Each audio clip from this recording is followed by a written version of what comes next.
Oke, adik-adik sekalian, Assalamualaikum warahmatullahi wabarakatuh. Berjumpa lagi dengan saya, Punova Laili Wisuda. Pada pertemuan kita kali ini, kita akan membahas tentang hama tanaman padi. Bagaimanakah tentang hama tanaman padi? Mari kita lihat bersama-sama. Ya, adik-adik sekalian, hama yang pertama kita bahas adalah wereng batang coklat. Nah, wereng batang coklat yang adik lihat di gambar ini ya, gambar ini itu sebenarnya adalah sama spesiesnya dengan gambar yang ada sebelumnya. Ya.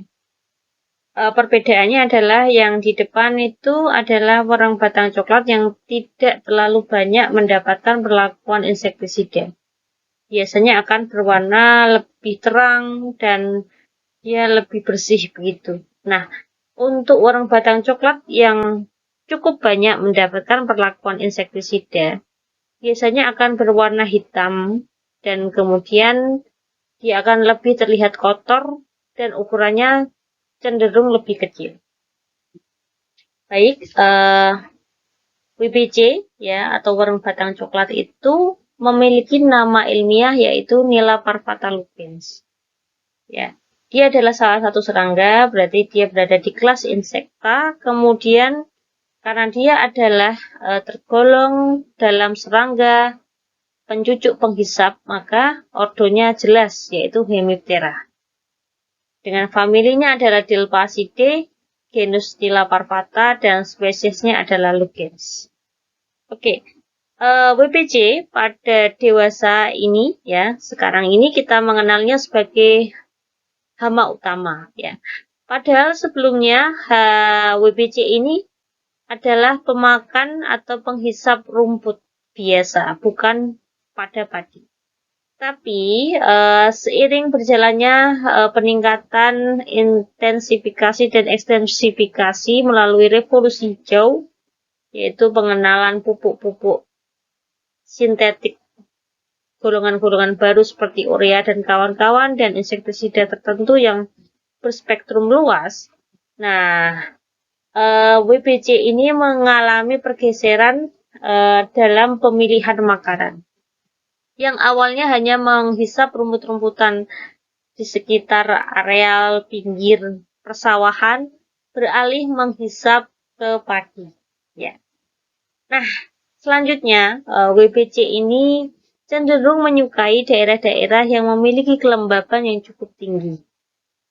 Dengan suhu yang cukup moderat yaitu sekitar 25-30 derajat Celcius. Nah, WBC ini cukup banyak ditemukan di lapangan ketika pada musim-musim transisi, yaitu sekitar transisi hujan ke kemarau ataupun sebaliknya. Nah, WBC ini sangat menyukai tanaman padi yang memiliki irigasi intensif. Jadi dia cukup suka pada padi-padi yang diirigasi atau diairi secara terus-menerus pada satu musim tanam.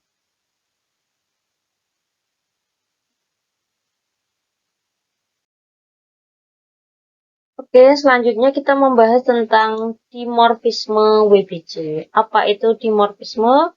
Dimorfisme adalah dalam satu spesies memiliki morfologi yang berbeda. Nah, seperti apa itu? Ya, jadi pada WBC ini ada dua macam bentuk dari morfologi spesies ini. Yaitu yang pertama adalah WBC bersayap panjang atau yang disebut dengan Macropterus dan WBC bersayap pendek atau yang disebut dengan Brachypterus. Ya. Jadi ini ada dua ya contoh dari Brachypterus dan Macropterus. Nah, kenapa ini sangat penting untuk diketahui? Karena ini ada hubungannya dengan bagaimana mereka akan bermigrasi. Adik-adik sekalian, bentuk sayap ini, kenapa yang satu pendek, yang satu menjadi panjang? Jadi, di dalam tubuh serangga itu kadang terdapat sinyal. Ketika populasi itu tidak terlalu banyak, jadi nutrisi yang ada itu mencukupi untuk seluruh populasi atau koloni serangga, maka biasanya pertumbuhan dari sayap itu tidak akan terlampau cepat, ya. Jadi ketika dia dewasa, ya dia tidak akan sampai full tubuh sayapnya karena kecukupan nutrisi. Nah, ketika populasi dalam koloni serangga itu mengalami peningkatan, ya, jadi terjadilah kompetisi dalam satu koloni populasi, ya, dalam satu spesies, maka ada sinyal di dalam tubuhnya, jadi ada semacam metabolit sekunder yang merangsang untuk menumbuhkan sayap lebih panjang daripada sebelumnya. Nah, ini adalah sinyal untuk WBC untuk segera melakukan migrasi atau perpindahan dari kawasan tersebut. Ya, bisa jadi perpindahannya itu mencakup wilayah yang tidak terlalu jauh, ya. Jadi mungkin ke areal pesawahan yang satu areal tapi mungkin dalam jarak 1 kilo atau sampai 10 kilo. Tapi bisa jadi sinyal itu menandakan bahwa terjadinya migrasi dalam area yang cukup luas, yaitu bisa saja berpindah ke daerah yang lebih dari puluhan kilometer dari daerah awalnya. Ya, adik-adik, masih tentang WBC. Jadi WBC ini adalah serangga yang cukup spesial, ya, hama utama padi yang cukup spesial karena dia selain memang dia hama sebagai hama, dia juga sebagai vektor, adik-adik. Jadi WBC itu memiliki kemampuan untuk menularkan penyakit. Apa itu penyakitnya? Yaitu penyakit kerdil rumput atau gresistan, ya. Kemudian gresistan ini, ya, disebabkan oleh virus RGSP yang terbawa oleh WBC, ya. Rice Resistant Virus, ya. Kemudian penyakit lainnya adalah yang dibawa oleh WBC adalah penyakit kerdil hampa atau Rakitstan. Nah, disebabkan oleh virus RRSP atau Rice Rakitstan Virus, ya. Nah, adik-adik sekalian, ketika WBC hanya menghisap saja tanpa membawa penyakit tertentu, maka yang terjadi adalah luka karena dihisap, ya, luka karena kekurangan nutrisi. Tapi padi akan bertambah parah, ya, sakitnya, ya, karena ketika WBC tersebut membawa virus-virus yang cukup spesial, yaitu virus RGSP dan virus RRSP. Ya, jadi kadang itu sampai dia disebut dengan penyakit kerdil rumput. Dia itu seperti rumput, jadi sangat pendek begitu dan dia tidak bisa melakukan pertumbuhan perpanjangan sel-sel dalam tubuhnya.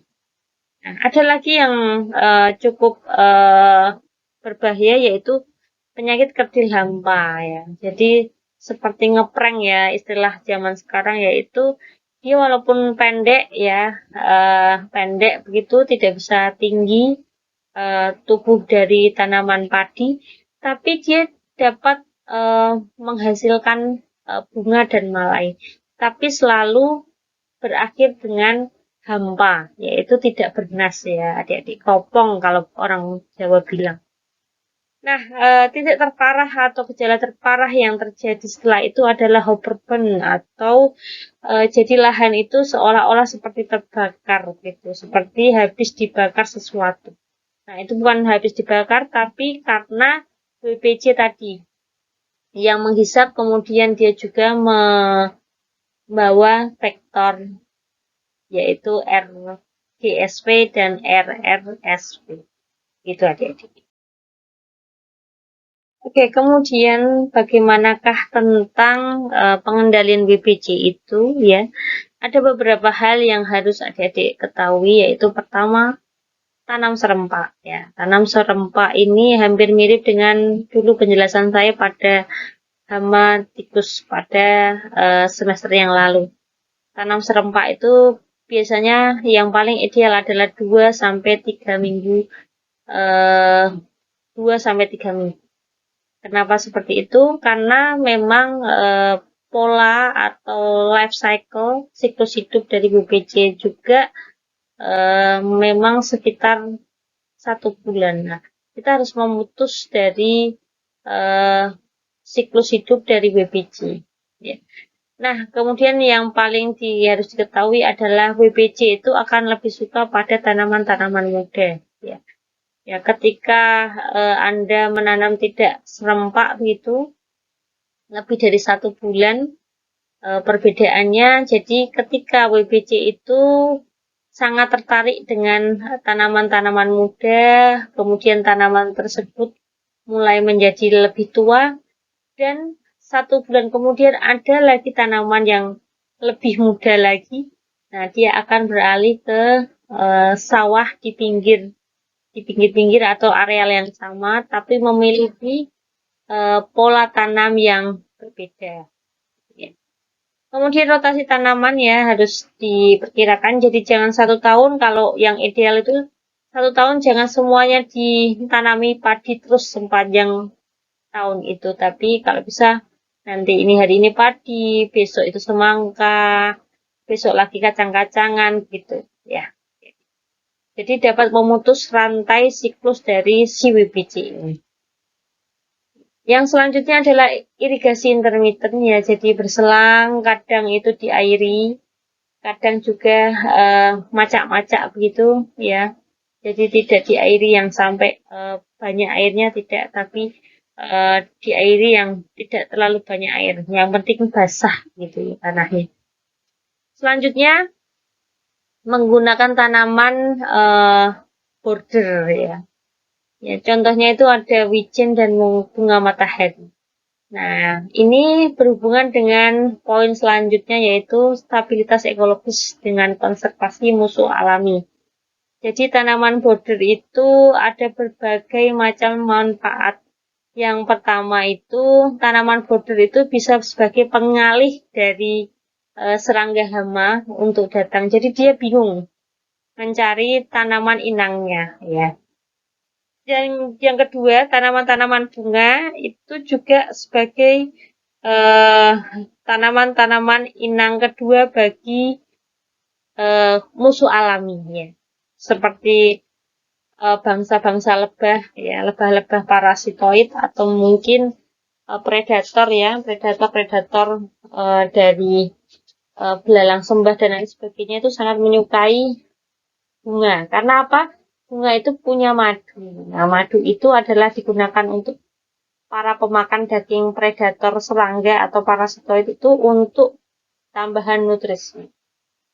Nah, selanjutnya kita juga bisa menggunakan pupuk organik dan tambahan mikronutrien ya untuk sebagai ketahanan dari tanaman tersebut ya. Tanaman kalau lebih tahan ya ada beberapa nutrisi seperti K yang cukup pada tubuhnya itu biasanya serangga akan enggan untuk menghisap karena tidak empuk ya, agak keras gitu ya.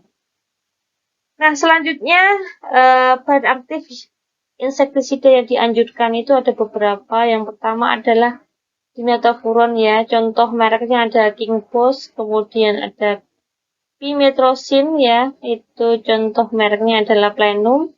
Kemudian ada nitenpiram, contohnya itu seperti Tebalo dan Ares dan lain-lain. Ya, adik-adik sekalian, hama yang kedua adalah wereng hijau. Wereng hijau ini cukup berbeda walaupun sama-sama dalam bahasa Indonesia dikatakan seperti wereng. Jadi nama ilmiahnya itu adalah Nepothetic Pirsen, berasal dari famili Cicadelidae. Yang WBC tadi berasal dari famili Helpacidae. Jadi jelas pastinya dua spesies wereng ini sangat berbeda. Wereng hijau sebenarnya kalau dia tanpa virus, serangannya itu tidak terlalu berbahaya. Nah, sebagai informasi juga, beberapa tahun ini, sekitar 10 tahun ini, belum ada berita kasus di Jawa ya tentang warang hijau.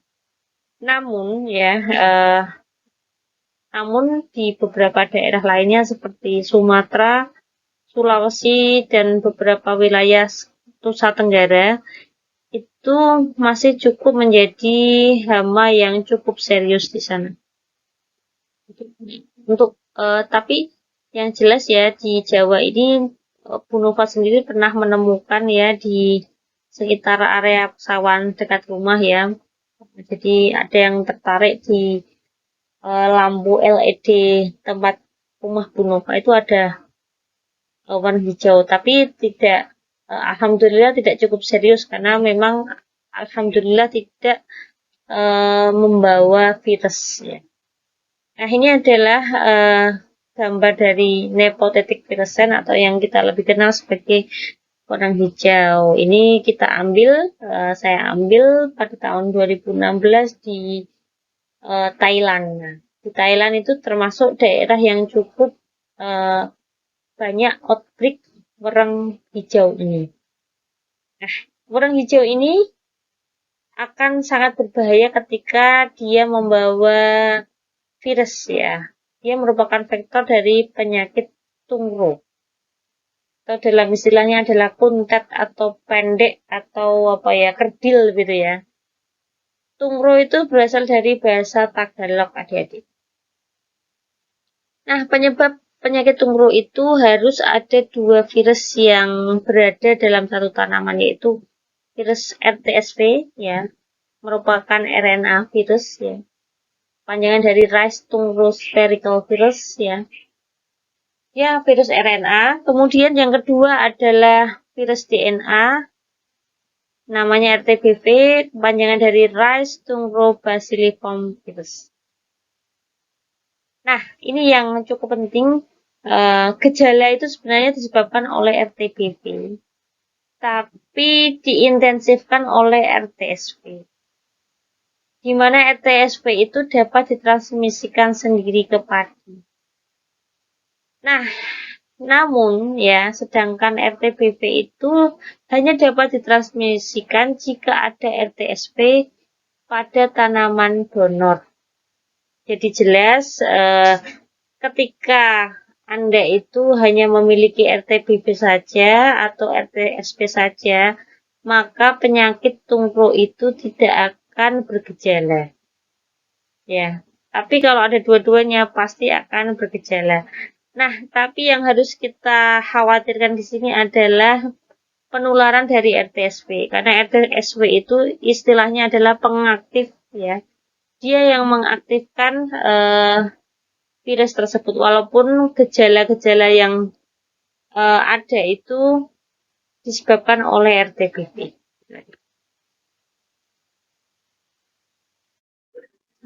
Nah, ini ada beberapa tips dari pengendalian tungro ya.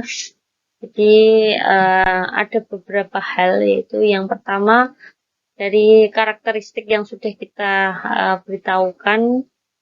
Jadi kemampuan vektor dalam memperoleh atau menularkan virus ya. Jadi memang vektor itu berperan penting. Jadi maka dari itu lebih baiknya adalah menekan populasi vektor serendah mungkin. Selanjutnya, meminimalkan sumber inokulum, yaitu seperti eradikasi gulma ya. Nah, gulma-gulma tertentu yang sebagai istilahnya inang alternatif dari warang hijau itu seperti teki, enceng, teki atau eceng atau beberapa rumput-rumputan itu bisa dibersihkan di areal dekat dengan budidaya tanaman padi. Dan selanjutnya adalah tanam serempak ya. Jadi tanam serempak itu juga penting juga di warang hijau ini.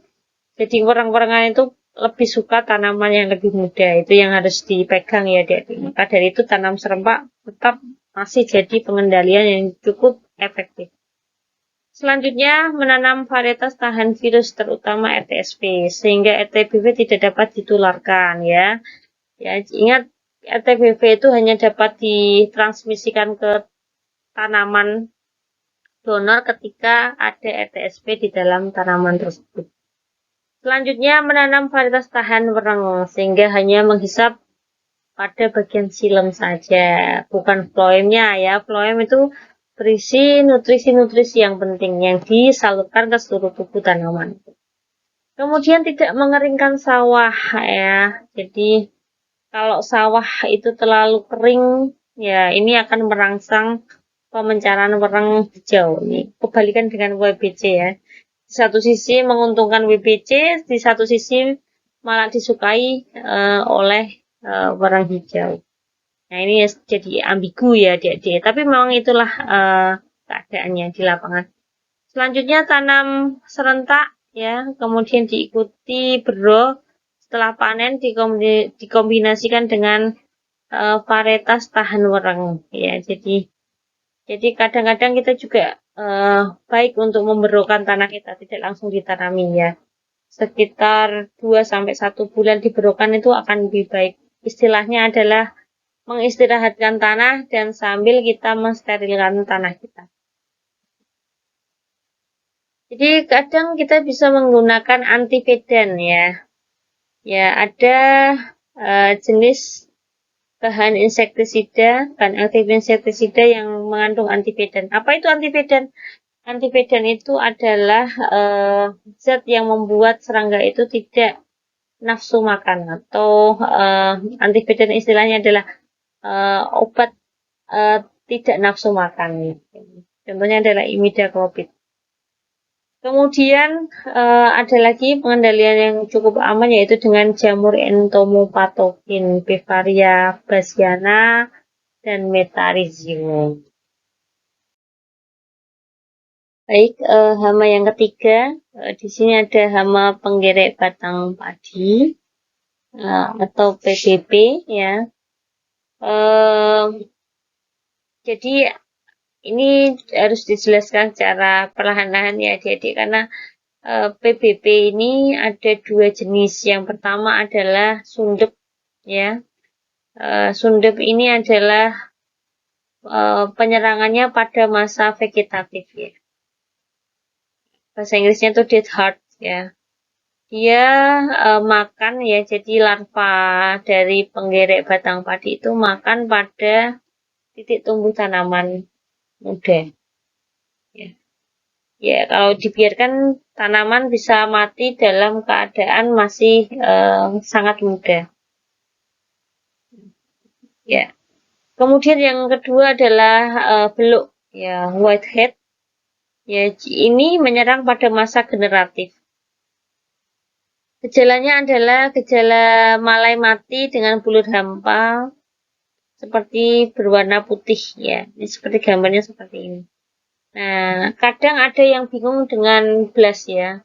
Nah, kalau blast itu dia putih tapi kadang nanti ininya putus ya. Tapi kalau yang dari PBB itu biasanya dia susah untuk putus di bagian leher ini. Dia gampang putus di bagian pangkal ketiaknya ya. Itu adalah PBB. Nah, yang harus diketahui adik-adik sekalian, gejala sundep maupun beluk ini terlihat sejak 4 hari setelah larva penggerek itu masuk. Nah, larva yang ada itu akan menggerek ya pada bagian dalam batang. Maka dari itu kadang-kadang itu ada yang bilang bahwa ini adalah penyakit, tapi tidak. Ini disebabkan oleh serangga. Jadi ini jelas adalah hama. Nah, ini ada berbagai macam bentuk telur dari PBB ya, adik-adik. Ini ada, karena PBB itu sebenarnya tidak cuma dari satu spesies, tapi dari berbagai macam spesies ya. Jadi yang pertama ini adalah yang A, ini namanya Sircopaga interclass ya, seperti ini ya. Jadi menggerombol, kemudian ada seperti rambut-rambut kuning keemasan gitu. Kemudian ada Sircopaga inotata ya, PPP ya. Jadi kalau yang ini adalah PPP kuning ya, penggerek batang padi kuning ya. Kadang itu disebut dengan PBK ya, penggerek batang kuning gitu. Yang ini PBB putih atau biasa disebut dengan PBB ya, penggerek batang putih ya. Kemudian ada lagi yang C, ini adalah Cilo superlalis ya, Cilo atau biasa disebut dengan PBB berkepala hitam. Yang D ini adalah Sesamia inferens ya, jadi kalau ada kumpulan telur itu bulat-bulat seperti mutiara, itu bisa dipastikan adalah Sesamia inferens ya, atau PBB merah jambu, nanti karena bentuk ulatnya itu merah jambu, warnanya merah jambu. Kemudian ini yang E ini adalah masa telur menetas ya, ini pada Sircopaga inotata ya, menetas seperti ini, kecil-kecil menyebar ke seluruh bagian tanaman, bahkan ke tanaman lain, dan dengan cara melentingkan tubuhnya. Oke, bentuk-bentuk kapernya seperti ini ya. Ada yang A, ini adalah Sircopaga interculass kuning ya. Ya, jadi PBB kuning, kemudian B itu Sircopaga interculass juga, tapi yang betina, yang tadi ini yang jantan ya. Kalau betina itu ada proteane ini ya. Jadi di bagian mulut itu bercabang dua. Nah, kalau yang A, yang jantan tuh biasanya dia mepet sekali ya. Sebenarnya bisa bercabang dua, tapi dia sangat mepet ya. Kemudian yang C, ini adalah Sircopaga inotata ya, PBB putih ya. Kemudian D, Cilo auricilius, kemudian Cilo subresalis, dan yang terakhir adalah Sesamia inferens atau merah jambu. Sesamia inferens ini biasanya itu seperti kaper yang tidak punya kepala, karena kepalanya itu biasanya masuk ke dalam torak atau dada. Oke, pengendalian PPP itu bisa dapat menggunakan musuh alami ya. Ini kebetulan ada dua gambar dari parasitoid spesialis untuk PPP, yaitu Diopsis macrophthalma dan Diopsis apicalis ya. Ya adik-adik, untuk pengendalian PPP jelas harus tanam serempak dalam 15 hari, kurang lebih untuk kisaran 1000 hektar ya. Kemudian penanaman varietas tahan ya, manipulasi parasitoid ya, menggunakan Diopsis sp ya, pelepasan Diopsis sp. Kemudian pergiliran tanaman atau rotasi ya, ini sama seperti yang lainnya ya, wajar, hampir mirip-mirip. Kemudian bahan aktifnya menggunakan insektisida yang dianjurkan seperti chlorantiniprol, merek dagang itu seperti Prevaton. Kemudian dimehipo dengan merek dagang, contohnya ada Extradim, Dimpo, Polisia, dan lain-lain. Ada lagi cara tambahan, yaitu memasang perangkap cahaya. Tapi memasang perangkap cahaya ini adalah sebagai bentuk pengetahuan atau informasi lapangan tentang bagaimana populasi dari PBB di lapangan. Kalau sampai dalam light trap ini lebih dari 5 PBB, maka harus dilakukan pengendalian. Biasanya pengendalian yang kita lakukan adalah menggunakan insektisida. Ya, hama yang berikutnya adalah penggulung daun padi atau hama putih palsu, biasa disebut dengan HPP. Ya, adik-adik sekalian, HPP ini sebenarnya tidak terlalu berefek pada hasil ya. Beberapa laporan jurnal itu mengatakan bahwa HPP itu yang paling tertinggi menurunkan hasil itu sekitar 20%. Jadi masih ada 80% yang terselamat. Namun wajib juga kita pelajari di sini ya. Di sini juga ada beberapa spesies yang ada untuk HPP ya. Yang pertama itu adalah Cenapalocrossis medinalis ya. Yang B itu ada Marasmia patnalis ya. Kemudian yang C ini adalah bentuk telurnya. Ini adalah telur dari Cenapalocrossis medinalis ya. Dia terpencar-pencar begitu ya. Tidak sama kalau tadi kan menjadi satu kelompok telur ya. Jadi satu gerombol. Nah, kalau ini terpencar-pencar. Nah, kemudian yang D ini adalah kerusakan oleh instar 2 larva Cenapalocrossis medinalis ya. Betul ya. Jadi Cenapalocrossis medinalis itu adalah PBB yang paling dominan di Indonesia. Kemudian ini yang E ini adalah gambar daun digulung oleh instar 3 larva Cenapalocrossis medinalis. Dan kerusakannya kalau sudah sangat parah seperti ini ya adik-adik.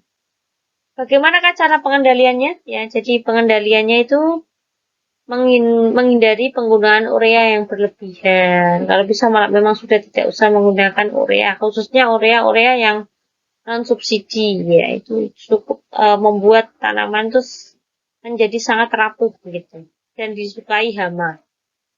Selanjutnya yaitu menggunakan bahan aktif insektisida yang disarankan seperti emamectin, metomil, dan indosakap. Ya, nanti dicari yang kalau di pasaran itu bahan aktif ini merek dagangnya apa sih gitu ya. Oke, yang selanjutnya ini adalah walang sangit ya. Sebenarnya walang sangit di lapangan tuh ada 2 ya. Tapi yang paling banyak itu adalah yang ramping ini ya, atau yang sering disebut nama ilmiahnya adalah Leptocoryza oratorius ya. Kemudian ini adalah kumpulan telurnya. Seperti ini, hitam, memanjang gitu. Kemudian yang satunya adalah kumbang pentatomid yang seperti ini. Tapi kelihatannya nampaknya 20 tahun terakhir ini yang pentatomid ini tidak terlalu banyak ditemukan di lapangan. Walaupun masih saja ya pasti ada, tapi populasinya itu sangat sedikit sekali.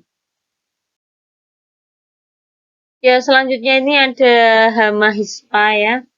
Ini kalau pernah lihat yang seperti ini, ya, kumbang hispa itu kumbang yang memiliki duri di sepanjang tubuhnya ini. Nah, dia itu sangat menyukai sekali makan di batang dan daun padi. Nah, cara pengendaliannya cukup mudah ya. Jadi kita tidak terlalu boleh untuk menambahkan N pada tanaman padi kita ya. Nah, jadi caranya cukup mudah nih sebenarnya. Tapi kalau memang terlalu banyak N ya dia akan hinggap. Tapi tenang saja ya, untuk hama hispa ya, dengan nama ilmiahnya di kelas Hispa armigera ini tidak terlalu serius dalam menurunkan hasil tanaman padi. Nah, selanjutnya ada hama thrips ya. Hama thrips ini dia selalu membuat tanaman itu menjadi seperti keriting gitu ya. Nah, cara pengendaliannya ini biasa digunakan pestisida yang granul dan sistemik ya. Contohnya itu seperti karbofuran dan fipronil ya, dia itu sekalian ya, ditaburkan di tanah. Ya, diratakan di tanah. Nah, itu bisa untuk cukup menurunkan populasi hama thrips. Nah, ada lagi nih Pseudococcus saccharicola. Ini juga cukup banyak pada musim kemarau. Nah, bisa digunakan aplikasi seperti abamectin ya, itu bisa mengurangi populasi dari Pseudococcus ini ya. Jadi hama kutu putih atau apa kalau kita menyebutnya di lapangan. Nah, ini ada beberapa macam hama yang ada di lapangan. Ada ulat gayak ya. Ulat gayak itu ada dua, yaitu Mitima, ya ini Mitima separata, ya kemudian ada dari golongan Spodoptera litura, ya ini. Kemudian ada lagi hama-hama yang lainnya, ada seperti dari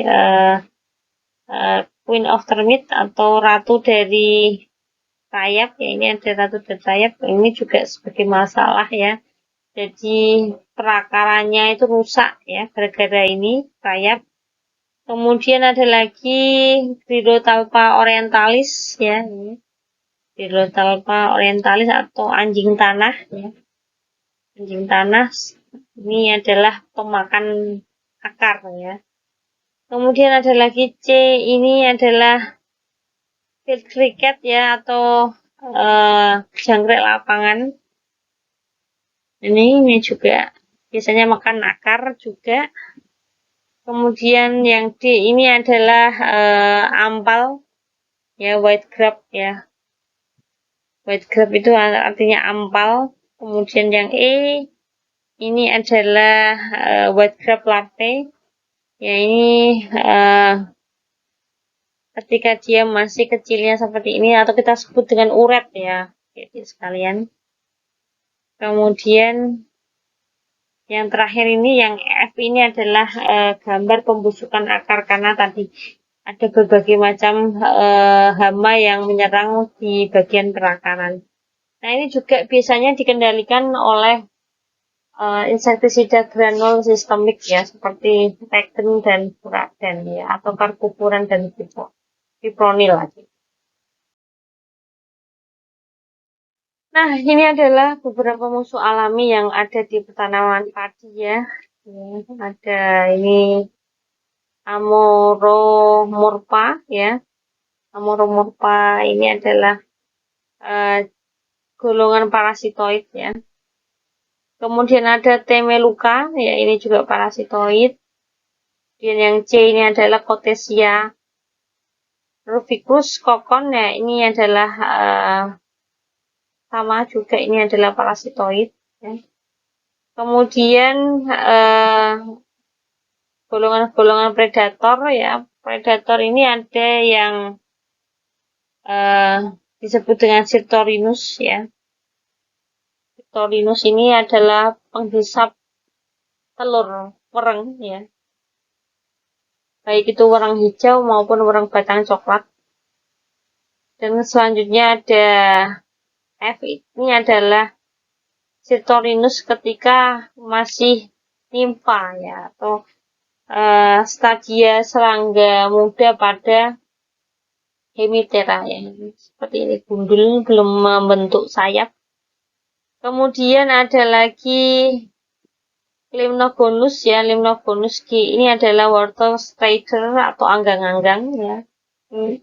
Ini adalah predator yang cukup efektif karena ketika wereng itu jatuh ke air itu langsung ditangkap dan dimakan. Nah, kalau tidak ada water stridernya, ini khawatir karena apa? Ketika bayi wereng itu jatuh, dia itu bisa melanting kembali lagi ke tanaman. Kemudian yang terakhir ini, yang H ini adalah Pardosa pseudoannulata ya. Jadi dia doyan kutu-kutuan dan wereng-werengan. Itu kita sebut dengan laba-laba Pardosa. Oke, masih dengan lanjutannya musuh alami di pertanaman padi. Ini ada selanjutnya ada Metioce ya, Metioce. Kemudian Anaxipa ya, Anaxipa ini ya. Kemudian K ya. K ini adalah Opionia nigrofasciata ya, ini adalah predator ya. Kemudian yang L ini adalah Tetraknata virescens. Ini adalah telur dari laba-laba Tetraknata ya. Kemudian ada Harmonia ya, kumbang helm. Ini kumbang helm dewasa, ini kumbang helm ketika larva. Kemudian ada lagi Menosinus maculatus ya. Jadi kumbang helm Jepang ya. Karena dia seperti dilukis topeng Jepang ya. Kemudian yang terakhir adalah penyakit Hirsutella atau jamur Hirsutella. Ini adalah gambar dari wereng batang coklat yang terkena Hirsutella. Oke.